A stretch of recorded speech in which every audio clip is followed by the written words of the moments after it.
Même si c'est pas fini.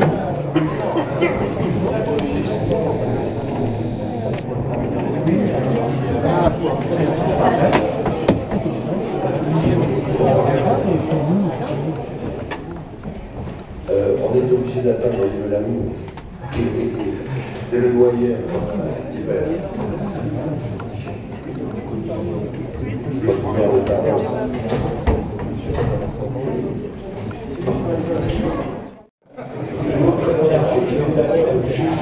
Il est juste à l'heure, il est tout à l'heure. Jamais en retard. Il est à l'heure, je donc, bon, moi je vais vous souhaiter la bienvenue. Je vais demander à M. Laroune de prendre ma place comme le huitième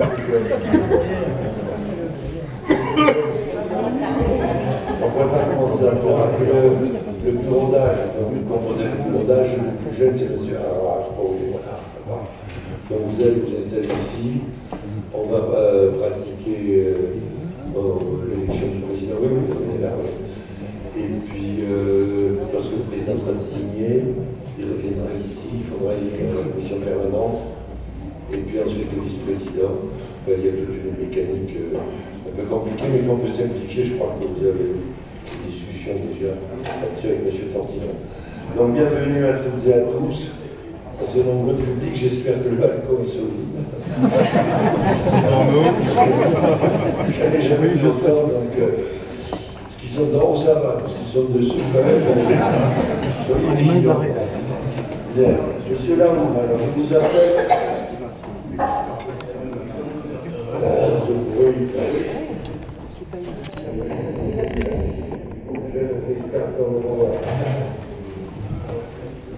Voilà.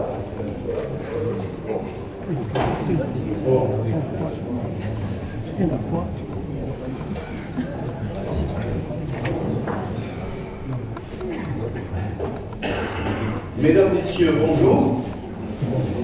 Je ne vais pas vous demander d'excuser mon retard, car j'étais quand même ponctuel.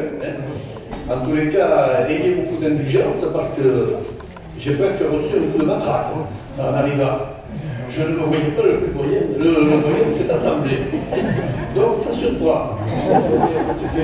Ça surprend. Merci, merci.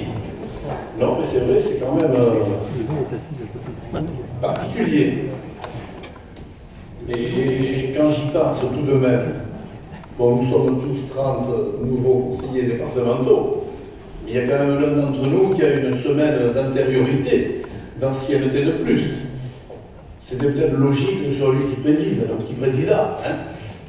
Ma foi, puisque les tests se sont faits comme ça, c'est le doyen qui doit présider, et non pas le premier élu, que je félicite de sa brillante réélection. Oui, voilà. Bon. Ceci étant, donc, je ne m'attendais pas du tout à cela. Je peux dire quelques mots, quand même. Je vais en profiter finalement. Je vais en profiter, après tout, pourquoi pas. Je vais en profiter. Donc, oui, Monsieur le Président. À l'Assemblée, 3 fois de suite, le doyen était Marcel Dassault. Ah bon, ah, mais je vais essayer de profiter. Chaque fois, ils m'ont été une heure, alors Non, parce que je pense qu'à par rapport au âge canonique, et après tout, puisqu'on se réfère à des personnalités, j'ai quand même des présidents de la République qui sont allés au-delà de mon âge d'aujourd'hui. Président Chirac, président Mitterrand, président de Gaulle, qui ont été bien au-delà avec une fonction un peu plus lourde que la mienne. Voilà. Donc je devrais m'en sortir. Il y a aussi un président qui a fait il a fait la une de l'actualité la semaine dernière. Le président tunisien, lui, c'est carrément la génération d'avant, 89 ans. Bon, c'est vrai qu'il accueillait le président Mitterrand, peut-être qu'il vaut mieux laisser de côté tout ça.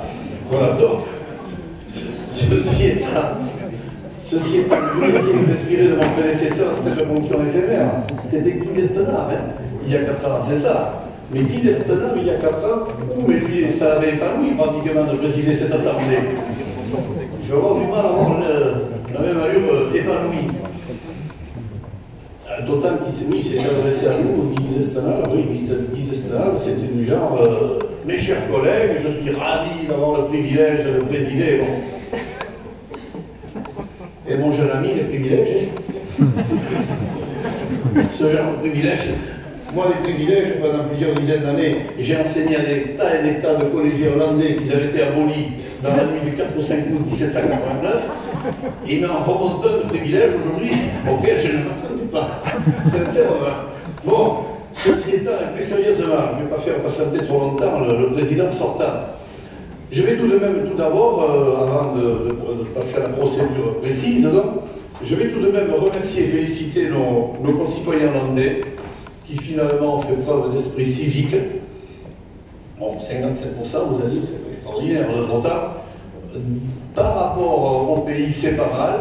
Et par rapport à la réalité des choses, moi je trouve que c'est plutôt du 2 tiers. Pourquoi? Parce qu'il y a toujours 10-12% qui ne sont pas en mesure d'aller accomplir leurs droits, leurs devoirs de citoyens. Hein. Donc les 2 tiers de l'Hollandais qui ont voté, c'est très très heureux. D'autant que le contexte ne s'y prêtait pas. Le contexte national est au monde, hein, politique, économique, social, etc. On va pas refaire la campagne. Ensuite également, le contexte médiatique qui lui était carrément déplorable, je veux dire, parce que rabâché pendant des semaines et des jours qu'on a droit, vu les sondages, à une abstention massive, c'est quand même pas tellement motivant pour aller voter. Oui. D'autant que l'abstention massive, elle était quasiment, elle était quasiment justifiée, presque par des commentateurs qui intervenaient à la suite de ces sondages. Donc, malgré ce contexte, bon vote. Et il y avait aussi quand même, oui, il y avait quand même des choses moi, qui m'ont pas tellement plu, c'est que annoncer il y a quelques mois la disparition des départements, ensuite organiser un scrutin départemental, annoncer également une réforme des compétences et ensuite ne pas achever cette réforme des compétences en temps voulu, c'est-à-dire à l'élection, tout ça, ça ne constituait pas disons, un contexte favorable à l'élection. Donc félicitations à nos compatriotes hollandais, d'autant que ces compatriotes hollandais qui se sont exprimés démocratiquement ont en même temps approuvé le bilan positif du Conseil général sortant et validé pour les 6 années à venir les propositions politiques de la majorité départementale. Je les en félicite. Voilà, ceci étant, Monsieur le Président sortant, passons aux choses sérieuses. Donc je dois procéder à l'appel, je suppose, c'est ça? Non. Voilà. Je vous ai dit d'être indulgent. Donc, Monsieur Mathieu Hara, Mont-Marsan, le voilà. Mon collègue Benjamin. Henri Bédard, taxe 1. Présent. Eva Colin, Seigneur. Présent. Gabriel Belloc. Présent. Sylvie Bergerot, Pays-Tir-Rossé, oui, j'ai oublié. Sylvie Bergerot, Pays-Tir-Rossé. Très bien. Ensuite, Lionel Camblan, Marensin-Sud. Paul Carrère, Pays Morcenay-Tarusat. Patricia Cassagne, Grand Lac. Dominique Coutière, Haute-Lande, Armagnac. Geneviève Dariussec, Mont-Marsan, 2. Anne-Marie Dioga, Marensin-Sud. Dominique Degos, Pays Morcenay-Tarusat. Catherine Delmont, taxe 1. Jean-Luc Delpuech, Pays Tir-Rossé. Florian Dorval, taxe 2.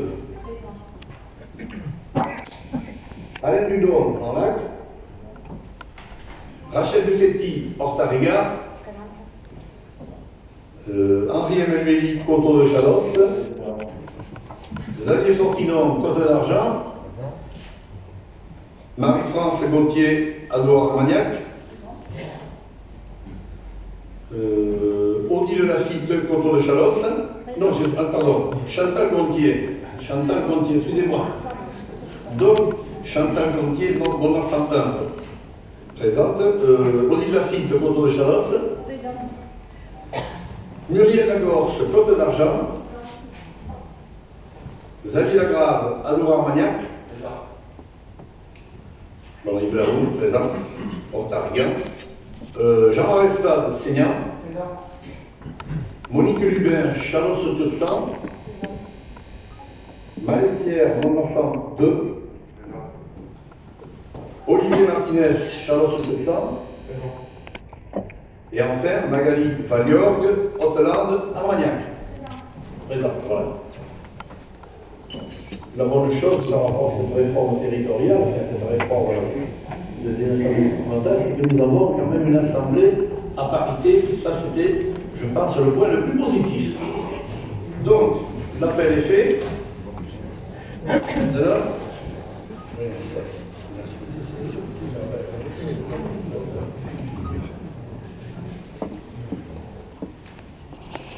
vous voyez, j'étais vraiment pas au courant, je continue. Bon, le quorum est atteint, évidemment, puisque nous sommes tous présents, il y a une unanimité qui est présente. Ensuite, la constatation du quorum est faite, voilà. Donc, je lance appel à candidature pour le poste de président. Xavier Fontino enlève le doigt, je te donne la parole. Oui. Au nom donc, du groupe du Parti Socialiste, je présente la candidature d'Henri Emmanueli. Merci, candidature d'Henri Emmanueli. À l'insu de son plein gré, enregistrons. Y a-t-il d'autres candidatures? Pas de candidature, donc nous allons passer à la procédure de vote. C'est ça. Alors, les assesseurs, je crois les assesseurs, les plus jeunes, les assesseurs qui ont procédé. Comment? Alors, voyons les assesseurs. Ah, d'accord. Alors, les deux plus jeunes, Magali Valior, Lionel Cambla, viendront en soutien de M. Mathieu Harat, c'est ça? Ils s'avancent et ils prennent place. Et moi j'y vais aussi. Voilà. Ah,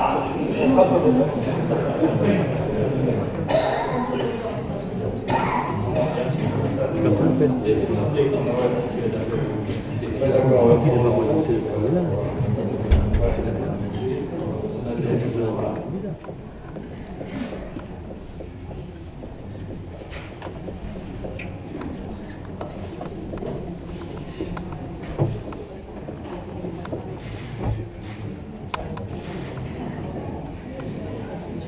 Dominique de Gosse.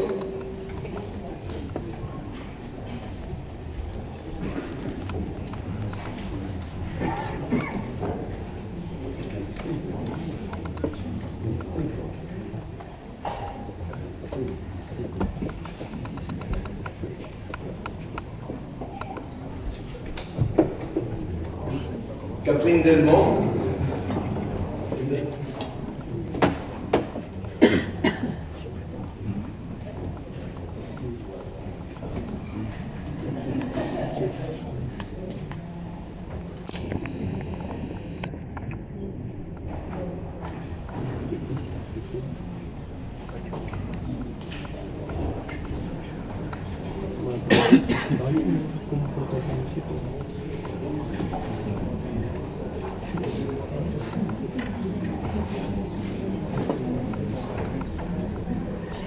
Marie-France Gauthier.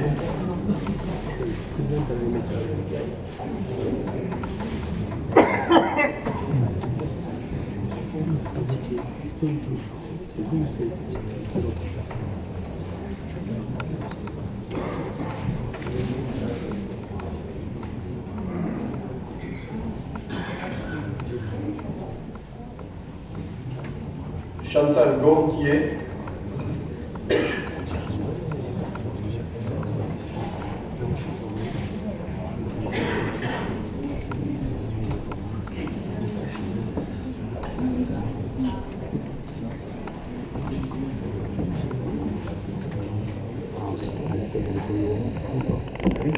Ça limite.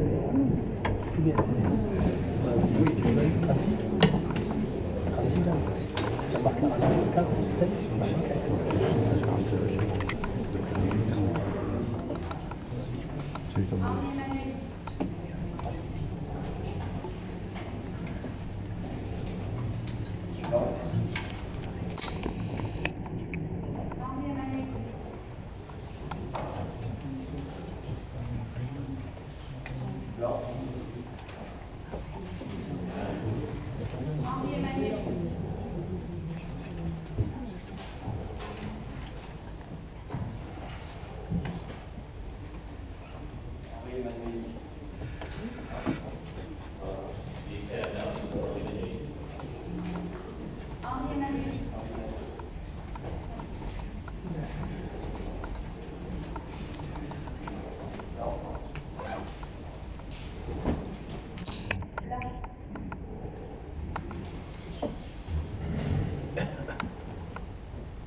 Bon, merci, merci.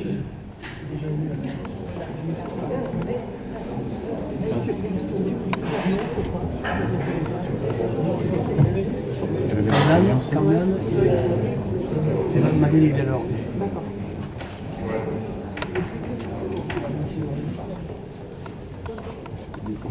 Ça y est, voilà, fait. Bon, Le suspense c'est clos.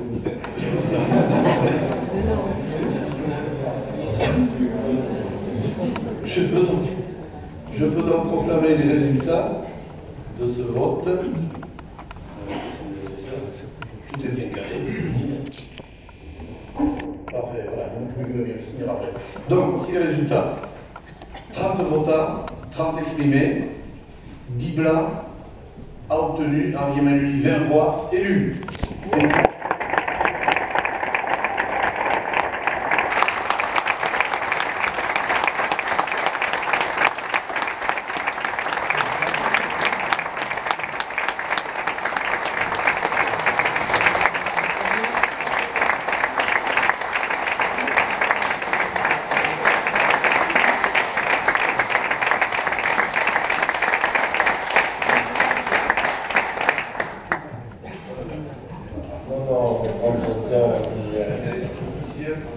L'émotion, moi c'est la première fois.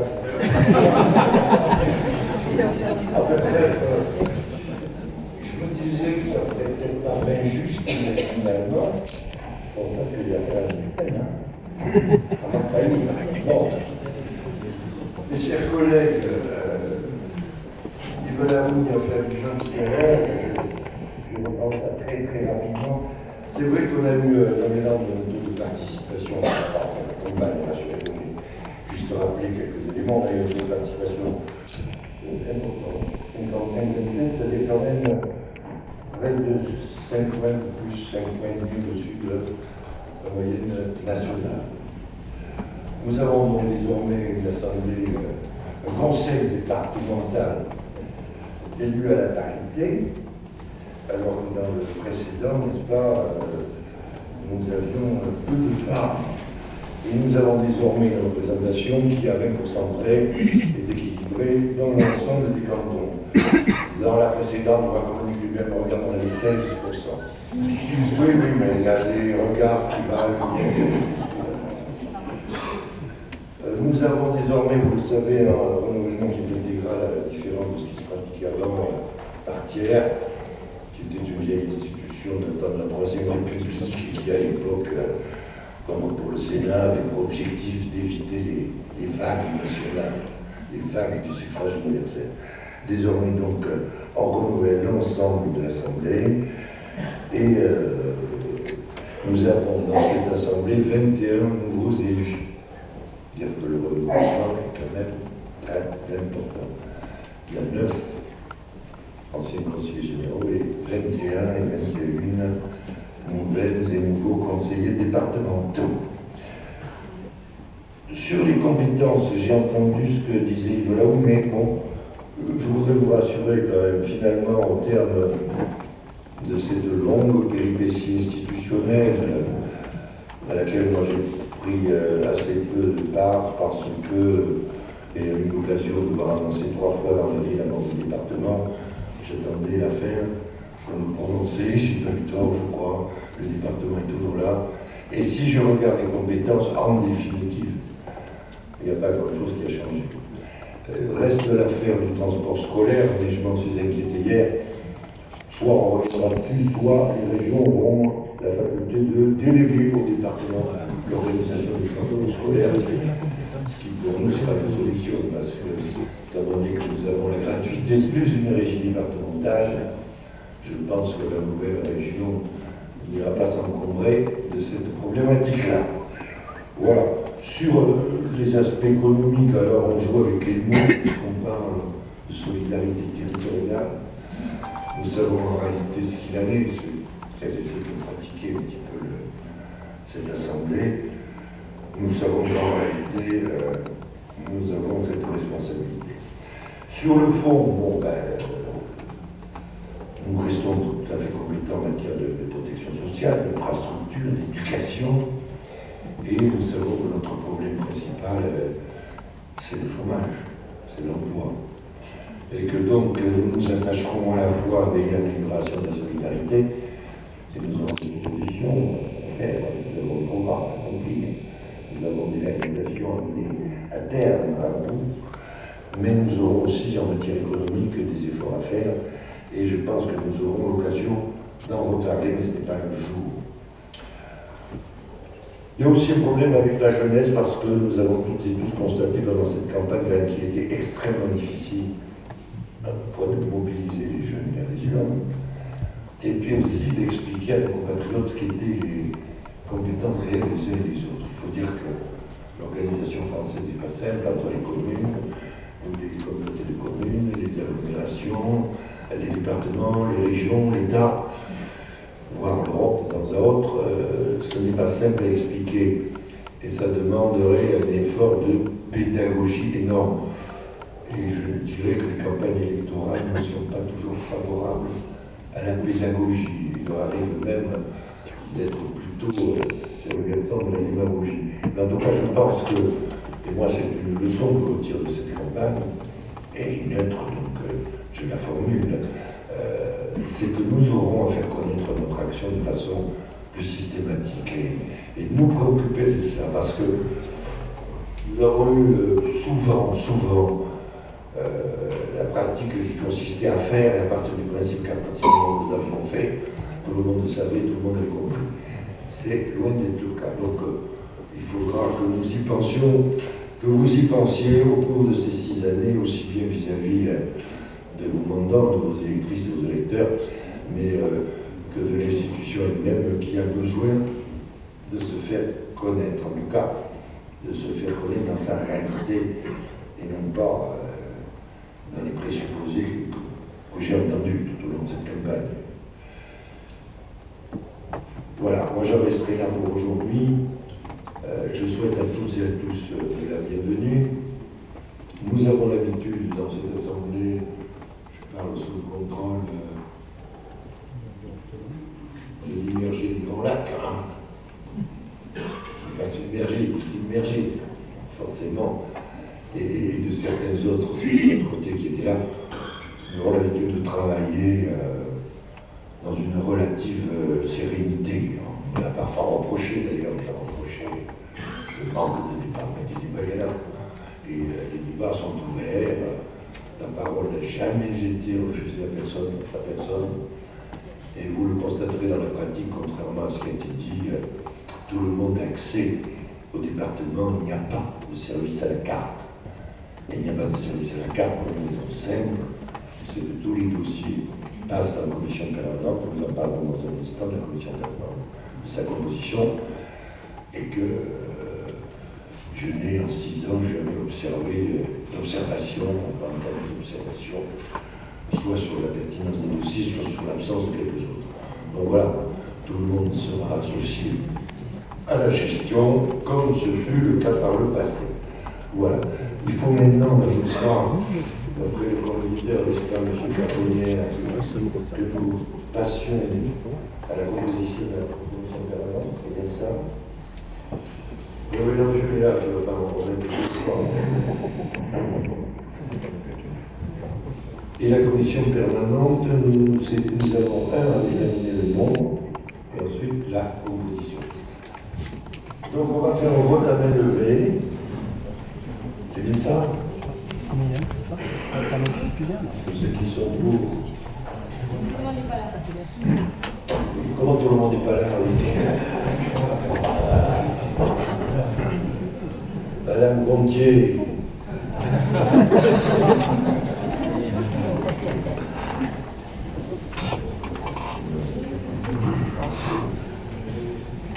Mais en fait, il n'y a pas de vote, parce que comme la liste a été déposée, qu'il n'y a pas de vote alternative, ça va être adopté.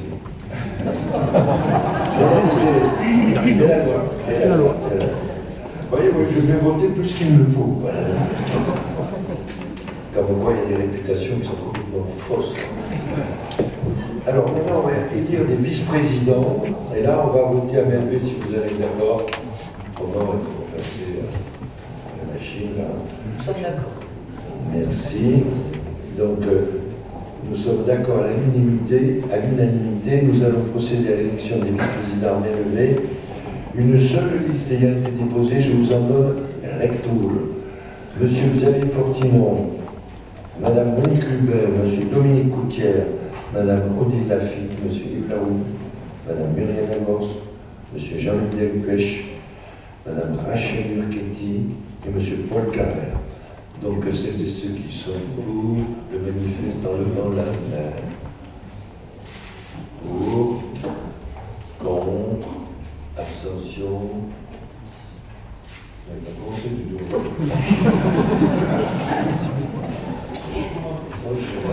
On commence. Bien. Alors, le résultat du vote, j'espère que vous l'avez sous les yeux. Donc je ne vous relis pas le nom des vice-présidents, M. Fortinon, Bec, Coutière, Lafitte, Laoui, Lagos, Delpech, de Lydie Carrère. Et je vais faire monter donc à la tribune 5 vice-présidents et présidents. M. Fortinon restant au fond de la classe, débarcateur. Qu'aurez-vous les Tout à fait ça. Donc, Monsieur Coutière, vous voulez, on va le mettre au bout là. Que qu'il puisse tomber, on va se faire un fou. Après Mme Lubin, vous quelle est là.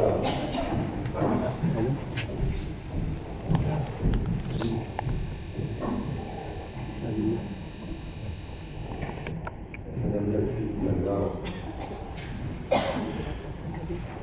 Voilà, Monsieur Laoui, là. Faut que tu prennes place dans le sandwich, là.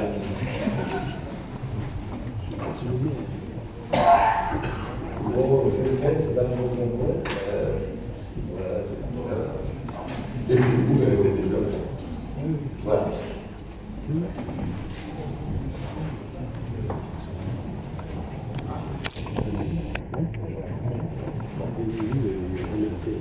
Bon, alors, je suis censé vous remettre une charte de l'élu local qu'on vous a distribuée. On vous l'a distribuée. Alors, en théorie, je vais vous lire ces paragraphes, puis je vous les épargne, vous faites comme si je vous les avais lus. Je les trouve particulièrement ridicules, mais bon, de toute façon. C'est-à-dire qu'avant, on listait toutes les délégations individuelles qui étaient données à la commission permanente, et là, maintenant, on dit tout ce qui ne sera pas traité, et comme ça, de fait, le reste peut être traité à la commission permanente. C'est l'objet du. C'est ce qui se fait partout, il y a des gens qui la vidéo. Puis on fait une liste qui n'est jamais exhaustive, et donc, de fait, on est amené à faire des dossiers uniquement en session. Parce que c'était pas dans la liste des délégations. La commission permanente, c'est ça et ça veut dire en séance plénière, c'était pas toujours justifié. C'est bien ça, Monsieur le Président. Tout à fait, Monsieur le Président. Donc, il faut un vote à main levée, là aussi. Et oui, Monsieur le Président, c'est comme ça. On regarde à la main du Président et hop. Allez.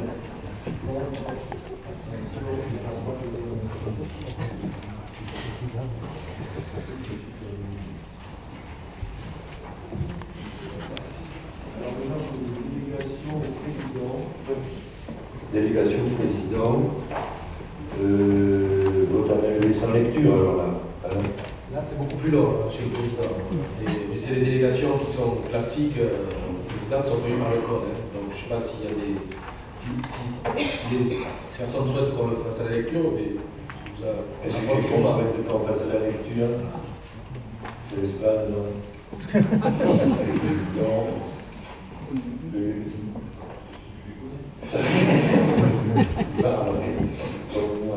Bien. Qui est pour? Contre? Abstention? Je vous remercie. Donc, la séance va être levée et je vais vous proposer qu'on se revoie le 17 avril pour voir. Vous savez qu'il y a toute une série de commissions, de structures à nous créer comme ça. Moi, j'aurais souhaité qu'on le fasse un peu plus tôt, mais on m'a fait observer ce qui est juste. Il fallait qu'il y ait 12 jours de délai légal entre le moment où on se quitte et où est-ce qu'on va se retrouver. que même si l'Assemblée était d'accord pour ne pas respecter ces jours, ça ne mettait pas à l'abri parce que n'importe qui peut faire un recours au tribunal administratif. Oui. D'où la date du 17 de continuer. On ne peut pas faire autrement, sauf à se mettre en danger juridique comme un monsieur d'espace. Oui, je vous en prie. Monsieur le Président, chers collègues, je voudrais intervenir au nom des élus du Front de gauche. En mobilisant au premier tour 8,5% de l'électorat, soit 12 892 voix obtenues dans les 13 cantons où j'étais présent de façon autonome, et en binôme l'union de la gauche dans le canton d'Orthe et d'Argan, les candidats du Front de gauche ont amplement contribué à l'élection d'une majorité de conseillers territoriaux de gauche au sein donc de cette Assemblée. Nous tenons bien évidemment vivement à remercier les électrices et les électeurs qui se sont portés sur le candidat et ceux du Rassemblement de la gauche. La bataille électorale fut rude pour la majorité départementale, tant les électrices et les électeurs, confrontés à la violence du quotidien, nous ont exprimé une fois de plus, après les élections municipales et après les européennes, leur rejet de la politique du gouvernement et de son absence de résultats. Ici, probablement, l'esprit quelque peu critique de certains de nos camarades socialistes à l'égard du gouvernement n'est pas étranger, sans doute, au fait que les Landes soient parvenus à résister à la déferlante bleue. Nous nous en félicitons et nous nous en réjouissons pour les Landaises et les Landais. Car nous savons que dans les départements où la gauche a été battue, les nouvelles majorités départementales de droite et les élus d'extrême droite, avec lesquels les connivences peuvent se développer dangereusement, ne vont pas tarder à s'attaquer aux politiques publiques en opposant les Français entre eux, par notamment, comme le souhaitaient ici les candidats de couleur Lande, la création de brigades de contrôle des bénéficiaires du RSA et ainsi fallacieusement détourner le regard de nos concitoyens des vrais responsables de la crise que sont la finance et les politiques d'austérité. De leur côté, ceux qui affirment qu'on peut maintenir le même niveau de service public à la population avec des dotations d'État aux collectivités en régression ne sont sans doute pas crédibles. La réduction des dotations conduit peu à peu le département dans une impasse. L'austérité aveugle qui nous est imposée va devenir intenable, sauf à détricoter les politiques de solidarité et faire reculer la place des services publics, ce à quoi n'aspire pas la population. C'est pourquoi nous avons un besoin absolu de retrouver des dotations à la mesure de nos besoins.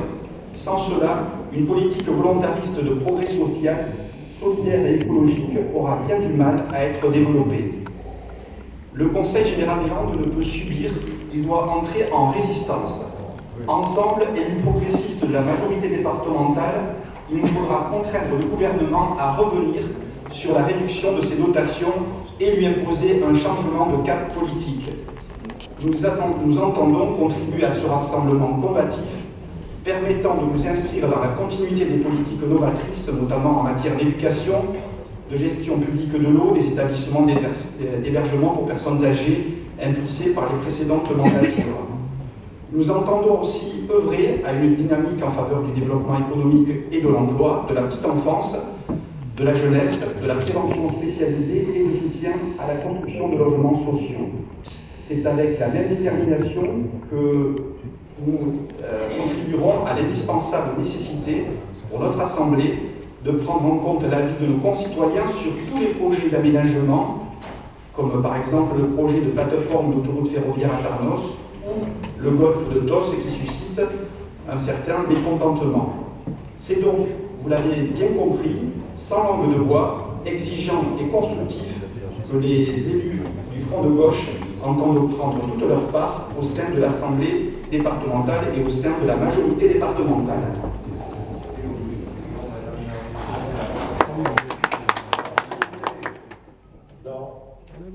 Non, Pierre, non. Elle n'a pas ton porte-voix, mais on n'applaudit pas dans les tribunes, ni ici, ni ailleurs. Madame Darius-Selk. Et oui, je pensais que la séance était finie. Oui, bien sûr. Vous aussi, Monsieur le Président, j'imagine bien que... donc je vais bien sûr dire un mot. D'abord, très simplement et en démocrate, je voulais féliciter tous les élus ici présents et vous féliciter, Monsieur le Président, pour votre élection aujourd'hui. Bon, je ne sais pas comment ces débats vont se passer. J'espère de façon apaisés et surtout qu'ils seront constructifs pour notre département. Nous avons, vous l'avez dit, Monsieur le Président, une réforme territoriale qui n'est pas aboutie, avec des compétences pour lesquelles vous espérez qu'elles resteront quasi similaires à celles qui existaient. La question va se poser sur les ressources pour exercer nos compétences. J'entends bien la sirène des présidents de conseils régionaux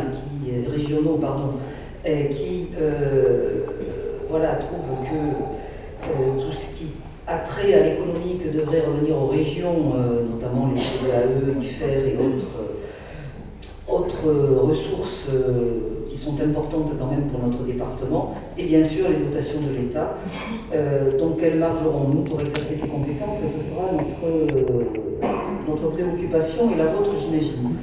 La deuxième préoccupation, c'est la tendance à la métropolisation que nous voyons dans notre pays, qui me laisse, et la création de grandes métropoles, qui nous laisse interrogatifs sur l'avenir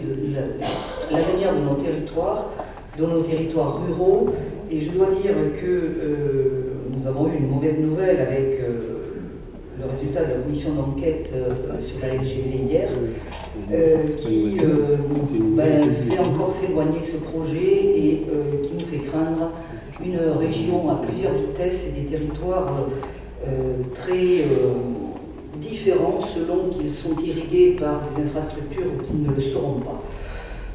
Autre mauvaise nouvelle, et vous l'avez dit, notre préoccupation c'est le chômage dans ce département qui augmente toujours plus que dans la région Aquitaine, certainement parce que nous sommes un département industriel, nous sommes aussi un département qui souffre dans certains secteurs de façon particulièrement prégnante, notamment le secteur du bâtiment à l'heure actuelle. Donc je crois qu'il faudra toute notre vigilance, et notre vigilance d'élus de majorité et de minorité, et que l'on arrive à développer des politiques qui permettent ensemble d'apporter ces solutions à la population. Bien entendu, notre population augmente, et vous le dites régulièrement que notre département est attractif. Je crois que le climat, la douceur de vivre sont certainement des facteurs d'attractivité. Cela implique forcément une augmentation des besoins de la population. Cela implique aussi que nous soyons très proactifs dans le défi du vieillissement qui est devant nous, par le défi des équilibres territoriaux dans ce département, par les défis de la maîtrise foncière, par les défis de la mobilité, par les défis du maintien de l'emploi et de la création d'emplois. Ce que je souhaitais vous dire, Monsieur le Président, c'est que nous avons une campagne électorale qui a été ce qu'elle a été, qui à mon avis a été constructive. Elle a été constructive très simplement parce que nous avons aussi identifié des sujets qui, pour nous, méritent d'être pris en compte par le Conseil départemental. Nous porterons ces sujets afin d'essayer avec vous de les faire évoluer. Alors nous vous dirons quand, bien sûr, nous penserons que nous ne les ferons pas évoluer suffisamment, mais sachez que je ne conçois pas l'action publique comme un affrontement permanent, mais plutôt comme une co-construction. Et c'est peut-être ça, la réponse que nous aurions à donner aux électeurs du Front National, qui se sentent souvent perdus dans leurs territoires ruraux, puisque nous voyons une augmentation des votes du Front National dans ces territoires, qui ne se sentent pas pris en compte et qui ont le sentiment de ne pas avoir de réponse des élus à leurs problèmes et à leurs préoccupations. Je crois, et nous croyons dans notre groupe Couleur Langue, que ce n'est qu'avec un travail complémentaire que nous arriverons peut-être à, c'est ça notre souci, nous arriverons peut-être à convaincre ces personnes-là, en leur donnant de meilleures conditions de vie et d'emploi, convaincre ces personnes-là que les élus peuvent être efficaces quand ils sont dans une dynamique centrée autour du bien pour la population. Je vous remercie, Monsieur le Président. Merci, merci. Et encore Monsieur Yann, quand j'ai vu le doigt se lever, à différentes tonalités de voix, Hein. C'est dit, tiens, Pierrette est revenu. Bon, moi je comprends tout à fait le débat est ouvert, il y a toujours mettre un débat, mais en même temps, je n'encourage pas à confondre les niveaux de responsabilité. On n'est pas à l'Assemblée nationale, on est dans le département des Landes, et bien entendu, toutes les opinions sont recevables, enfin toutes, celles qui ne sont pas interdites par la loi en tout cas. Mais je crois qu'il faut qu'on garde quand même le focus, le bon focus, qui est celui de l'action départementale. Parce que, y compris sur le fond, même si le mécontentement est réel et profond, et tant que le chômage sera à ce niveau-là, ce sera le cas. Il ne faut pas arrêter de le dire jour après jour, soir après soir. Je crois quand même qu'il faut faire attention, parce que les désespérados, les victimes de la déchirure du tissu social, du chômage, chez les SPAT, c'est quand même pas vers l'extrême gauche qui se sont dirigés, c'est plutôt vers l'extrême droite. Alors, il y a des discours qui sont manipulés avec précaution. Cela dit, c'est mon point de vue et je le respecte. Sur le reste, sur les compétences, Madame Alessec, je vous l'ai dit, je pense vraiment, bon, je regarde un peu quand même, je ne vois pas de quoi être amputé, quoi. Parce que, avec cette histoire de délégation générale, de compétences générales, moi je suis toujours resté tranquille en ce sens que j'ai toujours dit aux collègues, d'ailleurs ils l'ont entendu ici dans cette hémicycle, ne vous faites pas de soucis, on appellera les choses différemment. Hein, et c'est souvent le cas. Ça c'était interdit si ça s'appelle comme ça, mais si ça s'appelle autrement, c'est plus interdit, etc. Donc, en matière d'action économique, on le vit, alors ça c'est un sujet que je vis depuis un certain nombre d'années. En réalité, nous sommes auteurs, et contrairement à tout ce que proclament les lois ou les éditorialistes, qui s'en sont donnés à cœur, je vois, sur le sujet, à tous les niveaux du système d'information. Et moi, je constate que dans les Landes, les initiatives économiques qui ont été prises, elles ont été prises au niveau départemental ou infradépartemental, mais elles n'ont pas été prises ailleurs. Qu'il s'agisse des zones d'activité, qu'il s'agisse d'aller chercher des entreprises à l'extérieur pour essayer de les attirer, lesquelles ne viennent que si elles veulent bien venir. Pas te raconter une histoire. Ben, c'est rarement la région qui me dit tiens, trouvez quelque chose pour vous. Moi, j'attends. Je suis encore à la veille, ça arrive ça. Pour le reste des zones d'activité, on leur écrit, ils nous répondent, parfois avec 4 mois de retard, pour nous dire qu'ils vont se préoccuper d'un sujet qui a déjà été réglé. Bon, il faut un geste quand même. Une intention liée. J'ai vécu ça à l'usine de Roquefort, encore il n'y a pas longtemps, pour le dépôt de ski du Berger Sud dans la tribune, pour le déplacement d'un voie ferrée, avec une lettre du 1er décembre 2014, j'ai obtenu une réponse du 15 mars 2015, disant que l'FF était d'accord, ce qu'on avait déjà dit avec eux. Et parce qu'en particulier, tu t'en étais vigoureusement occupé. Voilà. Donc, oui, c'est à nous de rester très vigilants et actifs. Sur le chômage, on a le plus faible d'Aquitaine, mais en même temps, on m'a dit pourquoi. Mais parce qu'on a d'un côté une action touristique avec beaucoup de saisonniers, donc il y a des variations saisonnières extrêmement brutales. Et puis pour le reste, parce qu'on avait la population active industrielle la plus élevée d'Aquitaine, le pourcentage absolu. Et donc on a été plus impacté par la crise que d'autres. Les fleurons étant, si j'ose dire, les fleurons, il y a des Cap-de-Vienne, Sony, rien que là, en deux entreprises, c'était quasiment près de 2000 emplois si on se réfère au summum qu'ont connu ces entreprises. Donc, évidemment, ça fait mal. Il y a d'autres secteurs qui marchent bien, en revanche, l'aéronautique fonctionne bien, touche au bois, la chimie ne se porte pas trop mal, l'industrie en aval de massifs forestiers, mais ça dépend des secteurs, il y en a qui ne fonctionnent pas du tout. Mais on sera évidemment très attentif et très vigilant sur tous ces sujets-là. Sur la métropolisation, moi j'ai lu Brodel. Vous avez lu Brodel? C'est l'auteur des premières. Il y a 3 tomes, et j'ai pas lu les 3 tomes, pour être honnête. Mais il a remarqué qu'au fil des siècles, pas des années, des siècles, il y avait un mouvement sinusoïdal qui fait qu'à un moment donné, les gens se précipitaient vers les villes, se regroupaient, puis qu'ensuite, il y avait un mouvement contraire où ils repartaient vers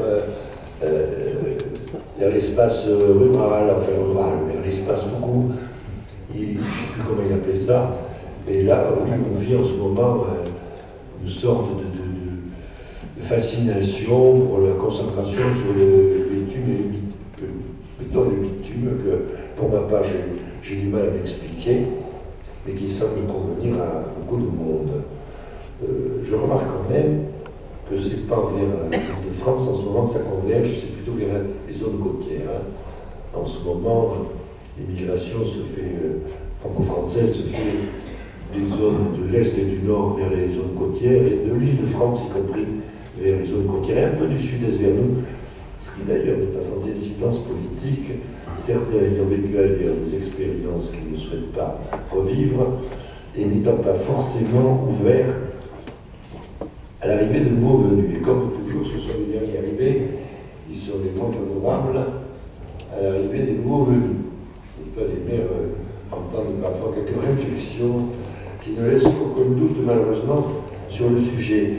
Alors, ça a des conséquences, effectivement, en matière d'équipement public. On est obligé de construire un collège pratiquement tous les 2 ans, qui, je le dis au passage, n'a rien à voir avec les crédits de la LGV, parce que j'ai eu un moment que les crédits de la LGV nous empêcheraient de construire des collèges. Non, je voudrais vous rassurer tous et tous sur la situation financière du département. Nous avons un budget, nous avons voté une marge parce qu'on ne pouvait pas aller au-delà, 450 millions d'euros.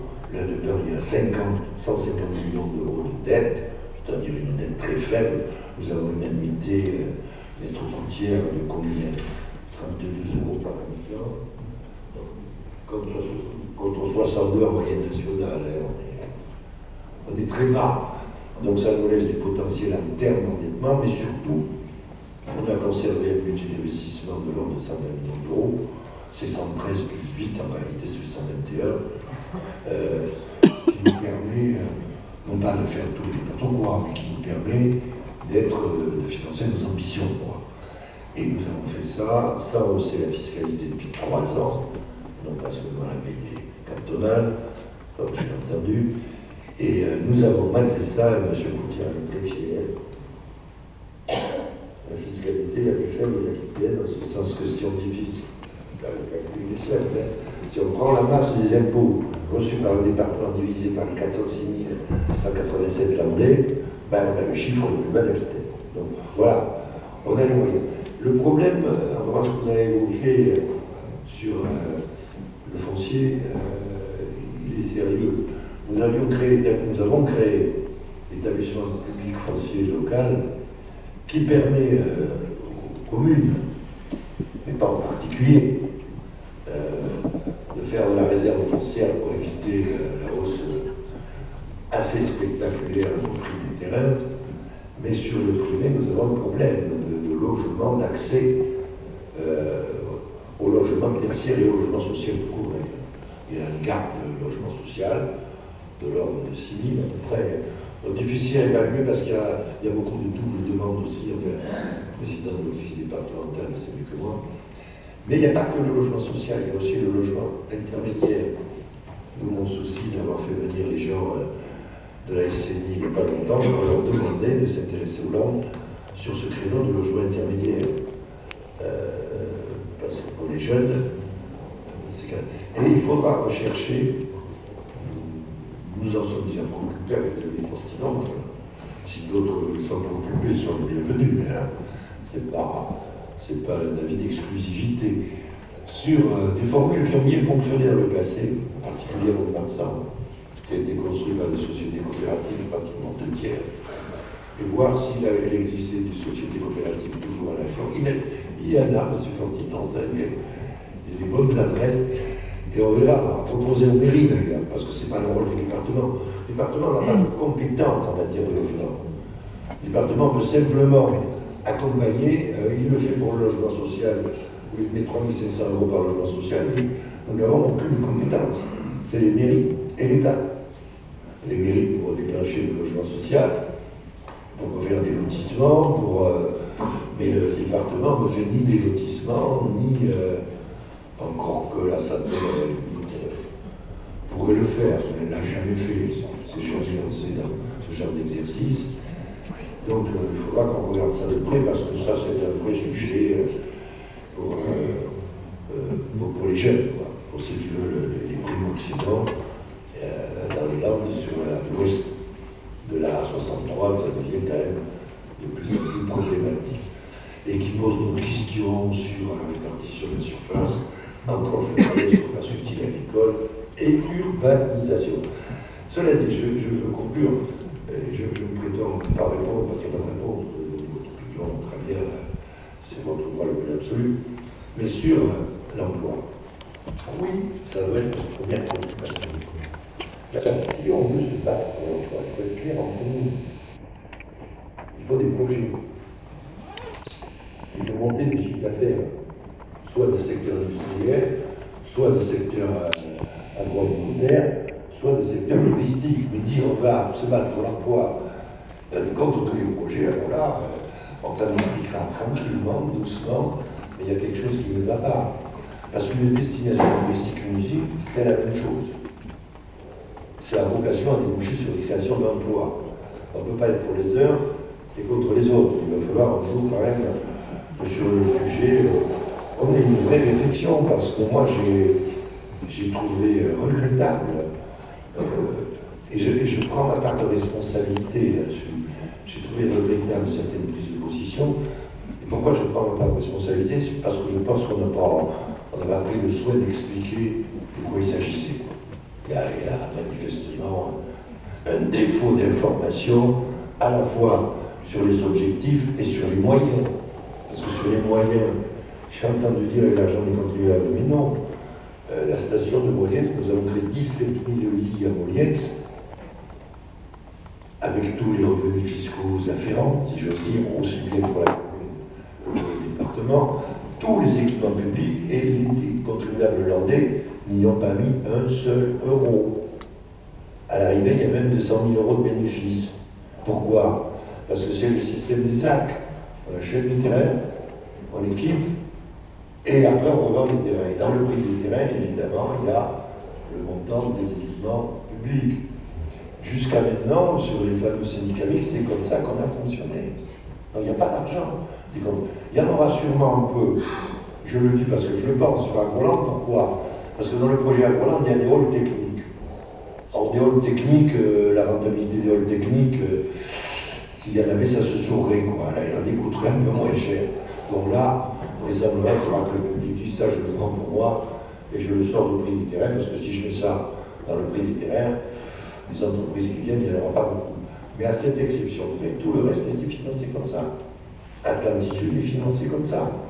C'est des terrains achetés avec des emprunts, parce que j'ai souhaité qu'il y ait des emprunts pour que les intérêts soient compris dans le prix du terrain, ce qui n'était pas le cas à Molietz, où le département avait acheté flat. Là, et pareil, on a équipé, on a mis 35 millions, on vend des terrains. Et au bout de certain temps, on est à la moitié, on a vendu la moitié des terrains. Et quand la ZAC doit terminer, en 15-20 ans, ça se fait dans 5 ans, mais normalement, le contribuable hollandais n'aura pas déboursé 1 euro. Donc il faudra qu'on en parle tranquillement, mais je répète, si on veut créer de l'emploi, il faut créer des projets. Il faut financer des projets qui créent de l'emploi. Et dans le tourisme, nous avons 1 milliard d'euros de chiffre d'affaires de tourisme et 22 000 emplois dans le tourisme. Nous avons 4,5 milliards d'euros dans l'agroalimentaire et 5 000 emplois seulement. C'est-à-dire 4 fois moins. C'est normal. D'un côté, c'est des usines, rationalisées, automatisées, il faut qu'elles le soient, et de l'autre, c'est des services. Donc quand on va faire monter le chiffre d'affaires du tourisme, c'est pas pour que les Irlandais se promènent 4 jours par semaine. C'est pour que le combat se paye 2 000 emplois, c'est possible à 30, quoi. Ou à 35, j'en sais rien. C'est ça, le sujet. C'est pas autre chose.